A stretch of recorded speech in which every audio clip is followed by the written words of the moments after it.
Gracias, presidenta. Pues cierro el debate como bancada de Polo Democrático Alternativo, presentando las excusas porque en el momento en que la bancada hizo su intervención estaba atendiendo unos asuntos de carácter personal y no pude hacer la intervención. Bueno, ya aquí se han dicho muchas cosas. Yo quería centrar mi intervención en el momento cuando intervino la bancada hablando de un tema que era el tema, o que es el tema del empleo, porque aquí escuchamos muchas quejas y algunas personas con discapacidad diciendo que habían sido pues víctimas de la terminación de sus contratos por parte de esta administración en varias entidades.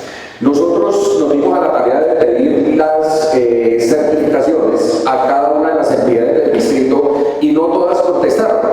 Debo decirlo, hubo unas respuestas muy interesantes, por ejemplo la de la Secretaría de Ambiente y la misma Secretaría de Salud, donde dan unas justificaciones donde nos dicen que se ha venido incrementando la planta de personal de estas entidades con personas con discapacidad. Por lo menos ya hoy hay 7 funcionarios que han contratado en esta administración en cada una de estas entidades, 7 en la Secretaría de Salud, 7 en la Secretaría de Ambiente.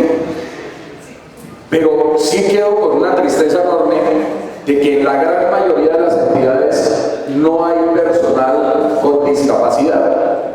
Nos dicen que efectivamente ellos se acogen a lo que son la normatividad existente, que sacan sus concursos y que todo se hace por méritos y que desafortunadamente pues en la gran mayoría de las entidades no hay personal con discapacidad. Entonces nos detenemos nosotros a mirar que hay unas normas a las que les tiene que dar cumplimiento.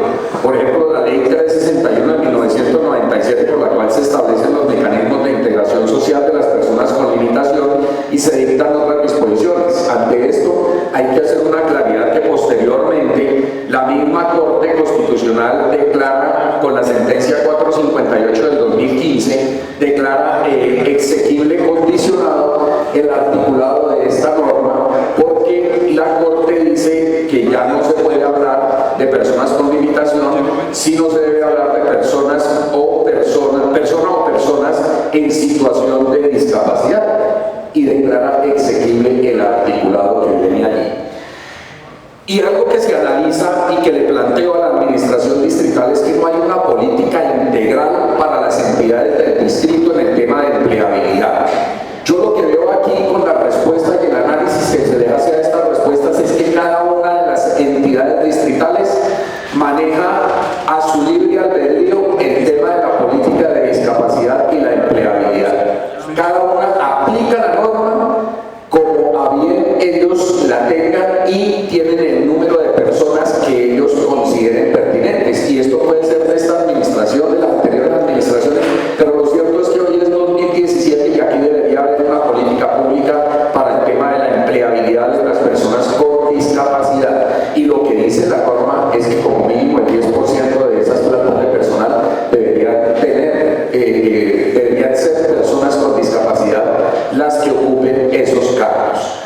Por eso dejo esto como un análisis y un abrebocas para un futuro debate que se centre en el tema de la empleabilidad.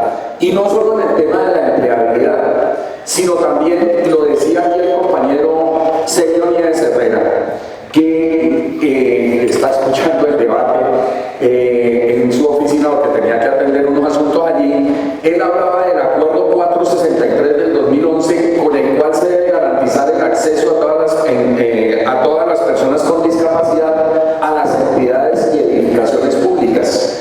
Y yo le agrego, no solo es el acceso a estas entidades, sino la manera en que se atiende a las personas con discapacidad, porque creo que la gran mayoría de las entidades en el distrito no tienen intérpretes para que efectivamente se les pueda atender en debida forma a las personas con discapacidad. O sea, son requerimientos que se le debe hacer a las entidades del distrito y debe haber una política central, alguien que maneje este tema y que le exija a las entidades distritales, porque si eso queda libre albedrío, pues cada administrador de turno va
Y un tema adicional para cerrar, señora Presidenta.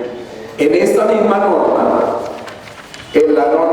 la ley 361 de 1997, el artículo 34 habla de unos créditos blandos que tiene que dar la administración, el gobierno nacional o la administración distrital. Créditos blandos que, como lo han dicho, no me des un pez, enséñame a pescar. Y si esos créditos blandos son los que le pueden dar una oportunidad a estas personas con discapacidad para argumentar, para fomentar, para construir y mantener sus proyectos productivos, pues aquí yo no escuché nada de esa política de la administración distrital, que debería ser una política para que efectivamente se empiece a dar esa accesibilidad a la población con discapacidad y a su población cuidadora, para que se tengan otras alternativas. Si bien es cierto, no van a tener los empleos en el Distrito Capital, pues por lo menos que se busque una alternativa adicional a través de estos créditos blandos que lo está reglando la misma norma. Por eso quiero dejar esta sugerencia a la administración para que se revise y posteriormente demos las discusiones al respecto. Creo que pues ya la gran mayoría de las cosas están dichas. Los colegas y ustedes también, la población de líderes con discapacidad que han soportado estos 3 debates y este debate hasta estas alturas del día de hoy, pues presentando excusas porque no debió haberse presentado esto que se dio esta mañana. Y bueno, a ustedes los llevamos en el corazón y seguiremos dando las luchas que se tienen que dar por esa población con discapacidad. Es la reflexión que dejamos como Polo Democrático Alternativa. Muchas gracias, señora Presidenta.